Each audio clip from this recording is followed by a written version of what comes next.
Cameron, you're going first. Hey, good afternoon over there, Doc. How you doing? Good afternoon. What's going on? Hey, I got a two-part question for you. Now that you've been on the court, you guys actually played a game. What are some of the adjustments you're looking to make either on the sideline or on the court? And then my second question would be, Doc, with all the social injustice conversation going on, I'd like to know for balance, what would be your remedy for improving inner city crimes that plague this country via mentorships, exposure, opportunities? Those are some of my suggestions. What would be yours? Well, I'll start with that. I think there's a lot of things. Number one, jobs would help, but mentorship, you're right. Community relationships with the police officers would help as well. So, you're just not policing the neighborhood. You actually are in the neighborhood. My father was a cop, but my father was also the Little League coach, the football coach, the basketball coach, and everyone knew his name. I think that would help as well. And then the community involvement. But we got to empower the communities so they feel safe enough that they can get involved. As far as the games, we're just building. So there's not a lot of changes, nothing from the sideline. I think our guys have to get used to the seating. I think eventually the seating probably will go away a little bit where guys can just move around. But other than that, just improving as a team, getting all our guys here would help.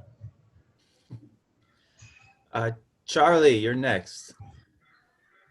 Hey, Doc, on that point about getting your guys here, in the meantime, with some vacancies, what does it allow you to do as a coaching staff in terms of testing different things out, and what opportunities does it open for other guys?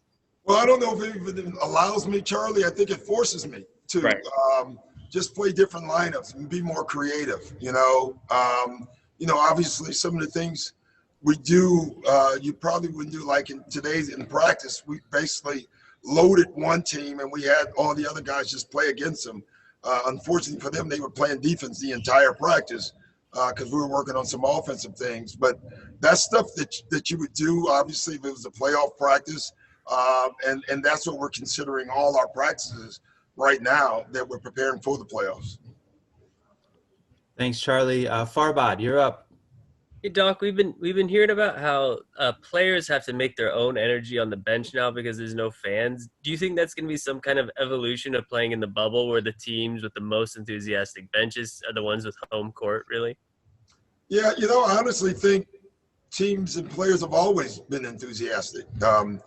Every year that I've coached, I get a letter from the league telling us to tell our guys to sit down because they're cheering. I think the difference is now you can hear them. Before the players were cheering, but so were the fans. And so no one ever picked up how much they were actually involved in the game. Most good teams have active benches. It's that thing that Harvard studied years ago. Teams that touch each other win more. Teams that stay away from each other don't.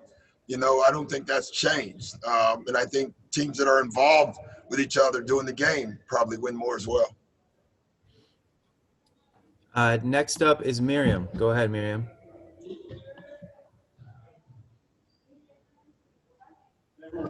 There we go. Sorry about that. Hi, Doc. What's up? Hey, so I wondered, there was the G League posted on Twitter that Jonathan Motley was headed your way. Wondered if we might actually see him. And then also just wanted to see your thoughts on Marcus in his first game back, considering he just kind of came around. Yeah, the Motley thing, we just stay away from guys who aren't here. But Marcus was phenomenal. I didn't expect it. We originally, before the game, we had him at like a 10-minute mark where we're going to play him, and he was as fresh as anybody. So, he looks great. He's in great condition. We had a treadmill in his room when he was quarantining, so he was running every day. He's done a lot of good stuff. Very proud of Marcus. Thanks, Miriam. Next up is Shane Young. Go ahead, Shane. Hey, Doc. Good morning, or afternoon, I guess. But I was just wondering, every year it seems like Paul George's passing out of the pick and roll seems to improve, including this year quite a bit. Yeah. Do you think that's something undervalued about him, and or why do you think he doesn't get the recognition in that sense? Because he's a great shooter. And I think a lot of times, we had Ray Allen when I was in Boston. And when we would put Ray Allen in pick and rolls, he was pretty effective, and I think because those guys are great shooters, people look at them as just shooters. But Paul George does a lot. Great post game. With Paul's size, we just put him in a lot more pick and rolls than he's probably ever been in his career. But with his size, it's so effective that we're doing it more. We work on it every day, and he's gotten better and better at it. Thanks, Shane. Next question, Doc. We have two more. Next one is Andrew.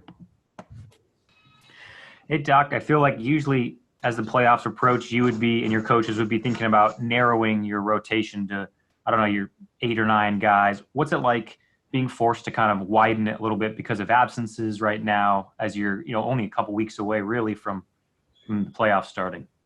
Yeah, it's different. There's no doubt about that. But I don't think it hurts our team. I do think it always hurts your team when you don't have all your guys.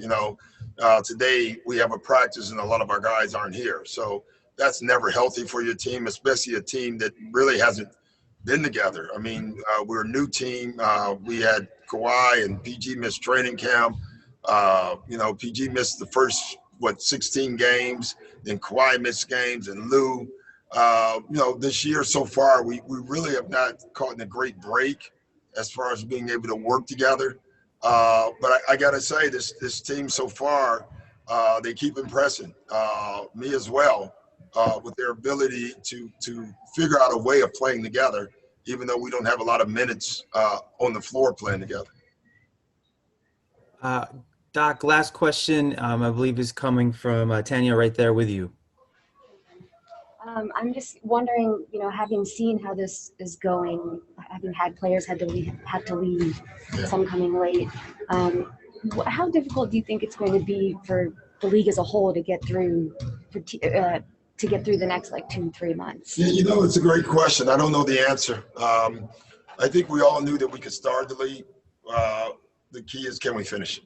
And I think that'll be the big thing. And I think what the league has learned that teams have already known, that it's more than basketball that comes up. Guys have life going on. And, whether it be a family problem, a kid problem, a wife problem, or anything, there's issues that come in these guys' life. And, we give guys days off all the time because of it, but no one really notices it. But now when you're in the bubble and you leave, it really targets it. So I think in the good way in this, that the public actually sees that the NBA players actually are human and they do have regular life issues going on. The problem is usually with the life issues, you can come back to the team and play the next day. Now with the life issue, you have to quarantine for 48 or 4 days, and so that's very tough. But we have to do that to make sure everybody stays healthy. So, it's a tough one. It's a tough blow for teams now when a family issue does happen, because you don't just get them back. You lose them for about a week, and that's different. But we're all under the same thing. Great. Thanks for your time this morning, Doc. I appreciate it. All right, guys. Take care.